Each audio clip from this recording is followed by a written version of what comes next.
बिस्मिल्लाहिर्रहमानिर्रहीम। एक्सेल में काम करते हुए कुछ चीज़ों में बड़ी प्रॉब्लम आ रही होती है। जैसे अगर हमें टाइपिंग का काम करना होता है एक्सेल में और कोई भी हम न्यू वर्कबुक ओपन करते हैं, तो यहाँ पर अगर हम कोई भी टाइपिंग कर रहे हैं, जैसे मैं अपना नाम इंटर कर रहा हूँ और इंटर करने के साथ मैंने देखा है यहाँ पर तो ऑटो फिट कॉलम करने के लिए डबल क्लिक होता है, यानी टैक्स अगर कॉलम से बाहर है डबल क्लिक से ऑटो फिट होगा। फिर नेक्स्ट कॉलम में अगर हम आ जाएंगे, यहाँ पे कोई हमने डिस्क्रिप्शन कर दिया या फिर कुछ और टाइप कर दिया, कंप्यूटर पार्ट्स, तो फिर हमें इस कॉलम के लिए यहाँ पर डबल क्लिक करना पड़ेगा। फिर उससे आगे कुछ और अगर हम एंट्री कर रहे हैं तो फिर इसके लिए डबल क्लिक। तो ये ऑटो किस तरह से सेट हो सकता है, यानी हम जैसे ही बस कुछ भी टाइपिंग कर रहे हैं तो जितनी इसमें टेक्स्ट लिखा हुआ होगा उस हिसाब से कॉलम छोटा हो जाए, और अगर हम कहीं पे कुछ ज़्यादा लिख रहे हैं टेक्स्ट तो उस हिसाब से टेक्स्ट उतनी ही विद में आ जाए हमारे पास कॉलम, और अगर कहीं पे ज़्यादा हो रहा है टेक्स्ट कॉलम से बाहर तो जैसे इंटर हो तो ये ऑटोमेटिक इस तरह से बड़ा हो जाए। तो इसका तरीका ये किस तरह से होगा आज की इस वीडियो में सीखने को मिलेगा। पहले तो मैं डिफ़ॉल्ट बता दूं, कॉलम विद जो होती है यहाँ पर हमारे पास 8.43 होती है। अगर आपको दोबारा से चेंज करने के बाद तमाम कॉलम को नॉर्मल करना है तो किसी भी कॉलम पर राइट क्लिक करके कॉलम विद ऑप्शन में 8.43 करेंगे तो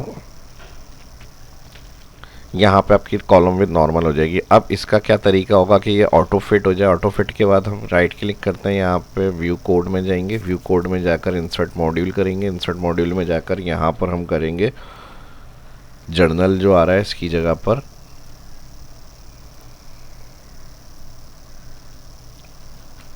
अच्छा, इसमें मॉड्यूल ऐड नहीं होगा। राइट क्लिक कर रहा हूँ, मैं इसको क्लियर कर रहा हूँ, राइट क्लिक से इसको क्लियर करेंगे और हमें यहाँ पर जो शीट मिली हुई है इसी के अंदर जाकर यहाँ से वर्कशीट सेलेक्ट करनी है और इसमें आ जाएगा प्राइवेट सब वर्कशीट सिलेक्शन चेंज। ये इसलिए सिलेक्ट कर रहे हैं कि जैसे इंटर होगा तो ऑटोमेटिक कॉलम विद सेट हो जाएगी। तो इसके लिए आपको क्या लिखना है, यहाँ पे cells dot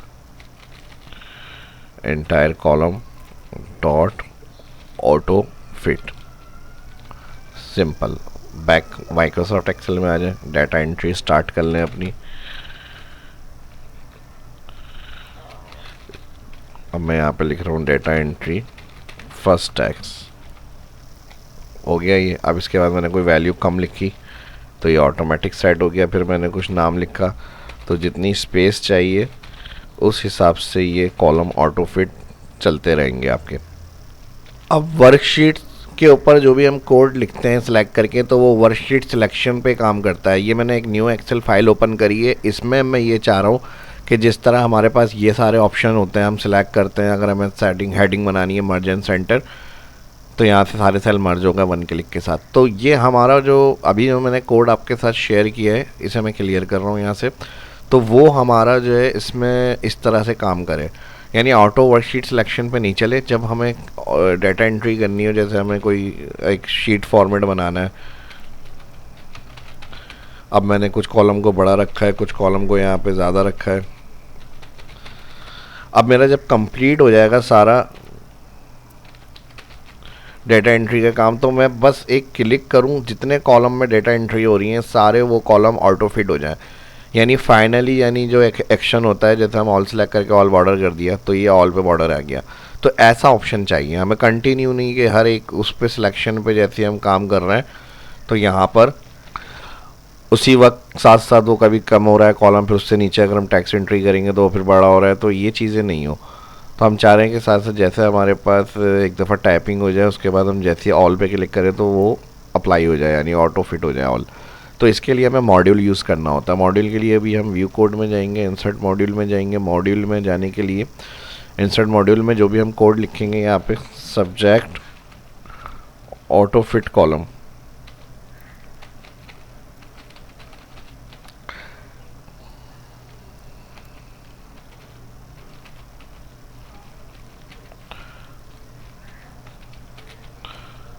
cell dot entire column dot auto fit.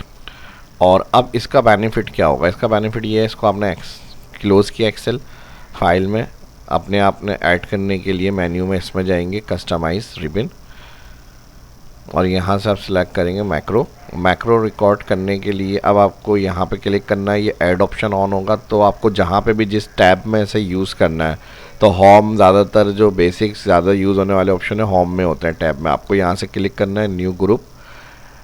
ठीक है जी, न्यू ग्रुप में आपके लास्ट में आ गया। यहाँ से आपको अगर अप डाउन करना है तो आप इसको प्रीवियस ऊपर नीचे भी शिफ्ट कर सकते हैं। मैं एंड में चाह रहा हूँ शो हो जाइए। अब इसको रीनेम क्या करना है, कोई आइकन के साथ, तो मैं चाह रहा हूँ इस आइकन के साथ आ जाइए और इस आइकन के साथ आ जाए, और फिर मैं यहाँ से इसको ओके कर रहा हूँ। और ओके करने के साथ अच्छा रीनेम भी करना है। ठीक है जी, आइकन ये हो गया और न्यू ग्रुप आ रहा है ये ऑटो फिट। ठीक है जी, अब आपको जो भी टैक्स लिखना है, मैंने ऑटो फिट लिख दिया वो, और उसका आइकन के साथ जिससे शो करना है वो ओके के साथ ये आ गया। अब इस पर आपको क्लिक करके ऐड करना है। बस ये काम करने के बाद अब देखें मेन्यू हमारा होम सेलेक्ट है, और अभी मेरे पास अगर हम बात करें तो ये ऑफिस 365 में SMS सेंड और एडिंग ये ऑप्शन है। जैसे ही ओके करूँगा तो लास्ट ऑप्शन में हमारे पास ये ऐड हो जाएगा।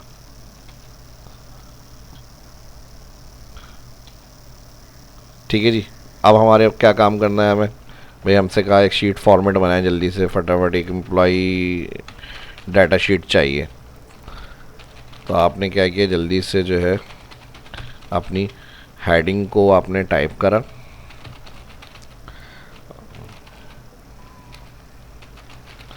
डेजिग्नेशन हो गई, एज हो गई, ज्वाइनिंग डेट हो गई, इस तरह से आपने सारा फॉर्मेट बना लिया और मज़ीद जो भी डाटा एंट्री थी वो आपने कंप्लीट कर ली।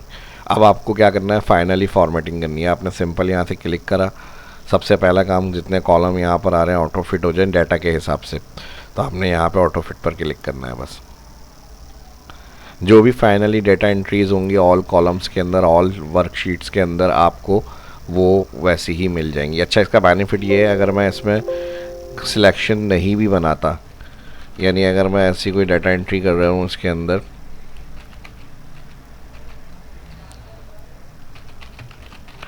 अब ये कॉलम मैंने ऐड कर दिया, यहाँ पर मैंने फिर दूसरी एक हेडिंग ऐड कर दी, परचेजिंग, पेमेंट डिटेल्स। अब इसमें सिलेक्शन की ज़रूरत भी नहीं है, बस आपने डायरेक्ट क्लिक करना है, ऑटोमेटिकली जो होंगे सारे कॉलम जिसमें टैक्स मिलेगा इसे वो ऑटो फिट हो जाएगा। तो सिलेक्ट की भी नीड इसके अंदर नहीं है आपकी, बस सिंपल ये इस तरह से डिफ़ॉल्ट ऑप्शन में ऐड हो जाएगा। जब भी नेक्स्ट टाइम आपको एक्सेल यूज़ करना होगा इस ऑप्शन को आप यूज़ कर सकते हैं, ये आपकी रिबन में ऐड होगा। और अगर आपको हटाना है तो आपने फिर यहीं से स्टेप में जाना है, या तो फाइल से चले जाएं या फिर यहाँ से जाएंगे मोर कमांड ऑप्शन, और मोर कमांड में हमने कस्टमाइज रिबन में होम के अंदर इसको ऐड किया था ऑटो फिट को, यहाँ से हम जाएंगे और इस टैब को हम जाकर यहाँ से रिमूव करा देंगे और ओके कर देंगे, तो ये आपका रिबन से रिमूव हो जाएगा। तो कोई भी कस्टमाइज कोड अपने रिबन में ऐड करना है आपको, इस तरह से आप टाइप करके उसको ऐड कर सकते हैं ताकि नेक्स्ट टाइम वो आपके एक्सेल का डिफ़ॉल्ट हिस्सा बन जाए, यानी ऑप्शन ऐड हो जाए आपके पास। तो हर दफ़ा जाकर लिखने की ज़रूरत नहीं है। ये तरीका अच्छा लगा, आपकी नॉलेज में इजाफा हुआ, नया सीखने को मिला, तो ज़रूर कमेंट में बताएं और वीडियो को लाइक ज़रूर करें। और कौन सा मैटर आपको सही लगा, वर्कशीट वाला, लेकिन उसमें फिर प्रॉब्लम क्या है कि हर दफ़ा टाइप करना पड़ेगा हमें,